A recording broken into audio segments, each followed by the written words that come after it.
Every single human being, Muslim or non-Muslim, believer or non-believer, religious or non-religious, believes in the existence of God or does not believe in the existence of God, every single human being believes in death.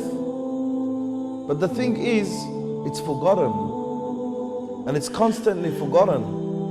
Not only by the disbelievers, not only by the non-Muslims, even by us as Muslims, we forget about death.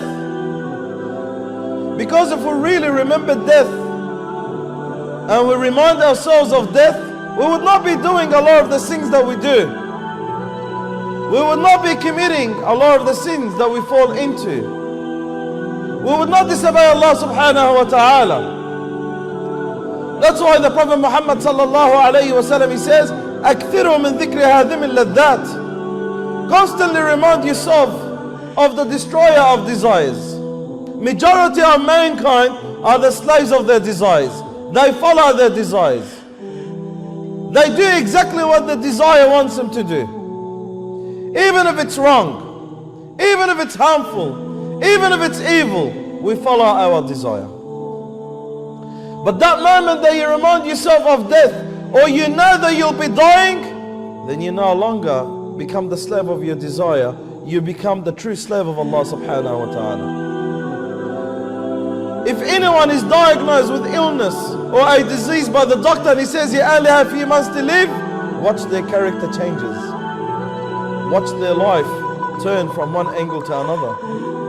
Watch them repent. And it's good.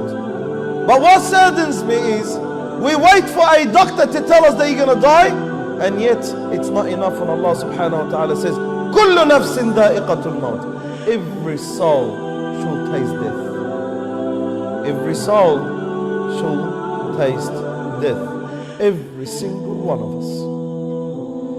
Every single one of us shall taste death. Everyone shall taste death. Regardless how powerful they are, regardless how weak they are, regardless how rich they are, how prestige they are, how influential they are, no matter what's in their hands and how much they are protected in this world, they all shall taste death. Everyone shall taste death. Everyone will experience death. Not only human beings, even the jinn. Even the jinn will taste death. And not only human beings and jinn, even the angels will taste death. Every creation of Allah will taste death. And the only one that will live and never die is Allah subhanahu wa ta'ala, the Lord of death and life.